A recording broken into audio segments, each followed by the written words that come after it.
KTN खिलाफत news, खबरें आपकी, नजरिया हमारा।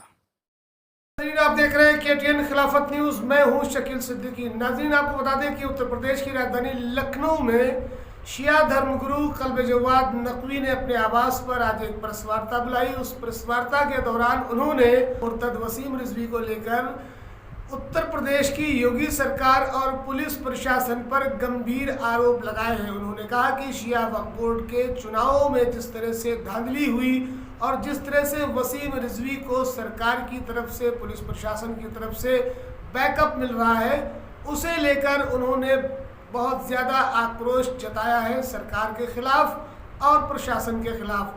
जिस तरह से वसीम रिजवी के लगातार एक न एक मामले सामने आते जा रहे हैं, औकाफ की ज़मीनों के घोटालों की बात हो या फिर वक्फ बोर्ड के चुनाव में धांधली की बात हो या फिर अभी हाल ही में अपने ही ड्राइवर की पत्नी के साथ बलात्कार का मामला हो, ऐसे तमाम मामलों को लेकर वसीम रिजवी पर निशाना साधा है और सरकार को इसका जिम्मेदार ठहराया। उन्होंने कहा कि सरकार की वरद हस्त के चलते ही वसीम रिजवी की गिरफ्तारी नहीं हो पा रही। उन्होंने सरकार को चेतावनी देते हुए कहा है कि अगर जल्द ही वसीम रिजवी की गिरफ्तारी नहीं होती है तो हम सभी सुन्नी और शिया धर्मगुरु उलेमा एक साथ सामूहिक गिरफ्तारी देने पर बाध्य होंगे।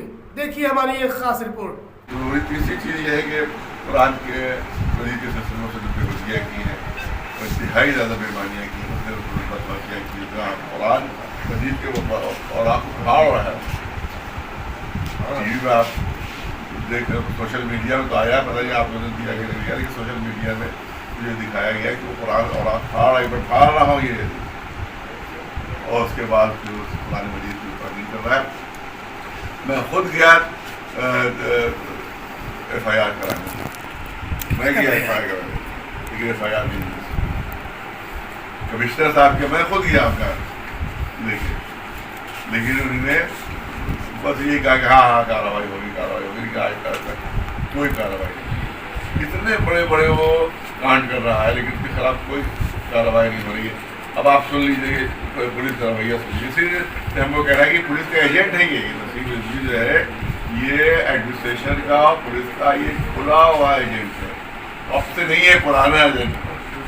इसके अब सबूत आपको देना चाहते हैं कि आज से 6-7 साल पहले की बात है, इधर दौरे करबला के पास मस्जिद है, वहाँ के ऊपर इसने अफ्तारी भिजवाई मस्जिद में वसीम रिजवी ने, और वहाँ के नमाजियों ने कहा कि चोर बेईमान है, हम इसकी इफ्तारी नहीं देंगे। रमजान ज़माने में कहा एक चोरी के माल से हम लोग रोज़ा इफ्तार लेके रहेंगे। तो वहाँ के नमाजियों ने और वहाँ के इमाम मस्जिद थे, उन्हें वापस कर दिया। उसने FIR की कि मेरी इफ्तारी वापस की गई, FIR की, और पुलिस ने FIR लिखी कि इफ्तारी क्यों वापस की। इतना कंट्रोल इसका है कि पुलिस ने FIR लिख ली नमाजियों के खिलाफ। आप बात समझ रहे हैं, नमाजियों के खिलाफ FIR लिखी इसने, पुलिस ने, कि साहब उन्होंने इफ्तारी को वापस की। इससे बहुत झगड़ा हो जाता है, जब पता होता है थोड़ा लखनऊ चल उठ रहा तो छूटी रिपोर्ट।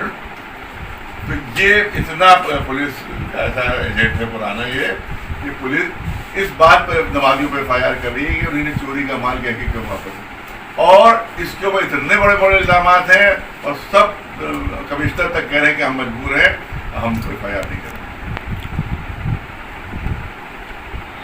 कोई ना कोई फ़ोन आ जाता है, जब भी जाइए तो वो इंस्पेक्टर साहब जो होते हैं वो फ़ोन आता है, वो अंदर जाते हैं, अंदर जाके फ़ोन रिसीव करते हैं, बाहर आकर कहते हैं साहब लोग मजबूर हैं, हम लोग FIR। इसका मतलब है कि कोई ऊपर से फ़ोन आता है इनके लिए, इसकी बात, चाहे वो किसी बड़े पुलिस अफसर का आता हो या किसी का आता हो, बताते नहीं कि किसका फ़ोन आया। इतने बड़े बड़े कांड पूरे मुसलमान, पूरी दुनिया में ये हिंदुस्तान को दलील कर रहा है, लेकिन इसके खिलाफ FIR नहीं लिखा जा रही, बिल्कुल नहीं लिखी जा रही। यहाँ मैं खुद इसका गवाह हूँ कि मैं खुद गया किया, वो अकेले नहीं गया था, 10-15 मौलवी साथ थे हमारे, लेकिन इसके खिलाफ उन्होंने आज से अभी तक इतना मुसलमान को तकलीफ पहुँचा रहा है कि इसके खिलाफ FIR नहीं लिखी जा रही है। और इसलिए हमारी गुजारिश है कि इसके खिलाफ FIR करके इसको कुरान के लिए तौहीन की है और कुरान की बुक इस तरह से तमाम मुसलमानों के दिलों में दुखाया है। उसके बाद के खिलाफ FIR हो और इसको और 153 ने 156A में दो इसके ऊपर FIR है।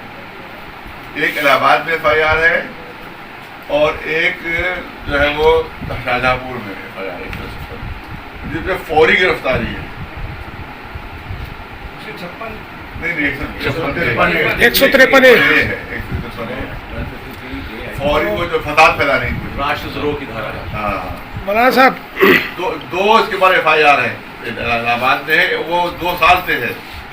और हमें शर्जील इमाम एक थे वहाँ दिल्ली के, उनको एक दिन उनकी कंप्लेंट हुई 153A में, दूसरे दिन उनको अरेस्ट कर दिया गया और उसको 2 साल से अरेस्ट नहीं किया गया। तो वही धारा लगी हुई है, तो क्यों अरेस्ट नहीं किया? आप पूछिए हुकूमत से पूछिए, आप क्यों इसको अरेस्ट नहीं किया? इसके पहले जब अखिलेश सरकार थी तो आपने अखिलेश सरकार को काफी दोषी ठहराया था। अब योगी सरकार एक सवाल, आप दोषी है कौन? एक सवाल बोलाना साहब, लेकिन पहले हमेशा इतने रंग बदला है ये, और हुकूमतों ने उसको यूज किया है। जब कि बसपा की हुकूमत थी तो नसीमुद्दीन का चमचा बना और वो इसको यूज कर रहे थे। जब सपा की हुकूमत खत्म हुई, PSP आई, तो ये उसकी आजम खान भी गोद में जाकर बैठ गया है। पूरी फुल सपोर्ट आजम खान ने इनको दी, यहाँ तक के पूरे इलेक्शन कैंपेन में हेलीकॉप्टर में अकेला ही साथ जाता था। अब 300 चेयरमैन है और तो कोई चेयरमैन क्यों नहीं लिया आजम खान ने? अब किसका सपोर्ट है? और उसके बाद आप देखिए तस्वीर, जो एक्सीडेंट नहीं हुआ था कि हवाई हेलीकॉप्टर खराब हो गया था, तो खेत को उतरा था, तो आजम खान थे, वो ये था, यही 2 थे उसमें। फुल सपोर्ट आजम खान की रही थी। और क्या उन्हें लाठीचार्ज करवाया, हमारे मौलवियों को लाठियाँ हुई, एक हमारे मोमिन शहीद भी हो गए, और कोई कार्रवाई के खिलाफ पूरी फुल सपोर्ट की। उसके बाद ये कि अभी तक भी हम मुसलसल मुतालबा कर रहे हैं, तो बहरहाल अल्लाह का शुक्र तब तो खत्म हुआ है, लेकिन इलेक्शन में धांधली हो गई है और धांधली में वो अपने बतौलीशिप पे जीत गया। लिहाजा हमारा कहना ये है कि इलेक्शन दोबारा जाँच कराई जाए इलेक्शन की प्रक्रिया की पूरी, और उसके बाद दोबारा इलेक्शन करवाया जाए ताकि सही आदमी जो है। मौलाना साहब, एक सवाल हमारा ये है कि पिछले 4.5 सालों से वसीम रिजवी का जिस तरह से जो कद देखा जा रहा है, जैसा आपने भी कहा कि पुलिस उसको पूरी तरह से उस पर हाथ रखे, संघ और योगी सरकार की गोद में बैठा है वसीम रिजवी। कितने मामले हो चुके हैं, कितने बयानात उसके आए हैं जो समाज में इंतशार पैदा करने वाले बयान हैं, और अभी एक रेप का भी मामला सामने आया। उसके बाद जिस पैमाने, सपा सरकार में तो एहतजाज बहुत होते थे, लेकिन जिस पैमाने पर योगी सरकार में डेमोन्स्ट्रेशन होना चाहिए था, एहतजाज होना चाहिए था, सरकार को जगाना चाहिए था उलेमाओं को, वो अब तक नहीं हुआ है। क्योंकि उसमें यही है कि अगर करें तो हम करें, कोई और सामने आने की तैयार नहीं रहता। लेकिन मुश्किल हो गई कि 2 साल से कोविड की वजह से हम लोग बिल्कुल मजबूर हो गए, वरना हम लोग तो बहुत बड़े पैमाने के ऊपर इलाज करने का हमारा प्रोग्राम था। लेकिन कोविड की वजह से जो है वो हमें वहाँ मेडिसिन नहीं हो पा रही है, तो इलाज क्या होगा। और इसी वजह से एफिडेविट आने में भी देर लगी, क्योंकि एफिडेविट आपको मालूम है कि वहाँ पर नोटरी के जरिए से होता है, वहाँ पर तो सारी अदालतें बंद थी। आप बता रहे देर लगी, तो देर की वजह भी यही कोविड है। अदालतें बंद हो गई, हमें वो मिल ही नहीं रहा है जो एफिडेविट का होता है, क्या करते हैं स्टैम्प पेपर ही नहीं मिल रहा है हमें। हम देखें तो बड़ी मुश्किलों से स्टैम्प पेपर उन लोगों को मिले, फिर नोटरी वाले ये तो तक 2-3 महीने लगेगी। हमको आदमी वहाँ भेजना पड़ा, कोई मुरादाबाद हमारा आदमी गया लेने के लिए, तो कोई वहाँ गया, कोई वहाँ गया, तो उन्होंने बुलाया कि साहब वो हम आ नहीं पा रहे, लखनऊ में इतना फैला हुआ है, तो आएंगे तो मर जाएंगे। तमाम चीज़ों के बाद तो हम हजरतगंज से अपनी खुद मौलवी हजरत की गिरफ्तारी कब प्रोग्राम है ये? अभी तो हम कोशिश कर रहे हैं कि इसके खिलाफ ये जो कुरान मजीद के खासतौर पर मुद्दा हमारा जो है वो कुरान मजीद है। इसके सिलसिले में अगर कोई कार्रवाई नहीं होती कानूनी, तो हम लोग जो है अपनी गिरफ्तारी हजरतगंज से उलमा पब्लिक को हम नहीं बुलाएंगे, बल्कि उलमा जो है वो गिरफ्तार। अभी जो ताज़ा मामला हुआ है मौलाना साहब, सलमान हैदर की पत्नी जो उसका ड्राइवर था, उसके साथ रेप का आरोप लगा हुआ है, तमाम वकला भी थाने पहुंचे हैं। उन्होंने सिर्फ तहरीर ली गई है, पुलिस ने ये कह दिया कि हम कार्रवाई करेंगे, लेकिन जब इतने बड़े मामलों में कार्रवाई नहीं हो रही तो उस औरत को कैसे न्याय मिलेगा? हमारा सवाल ये है, किस तरह से उसको जस्टिस मिल सकता है? अपने पर कि ना हमारे खिलाफ FIR हुई है और न कभी होगी,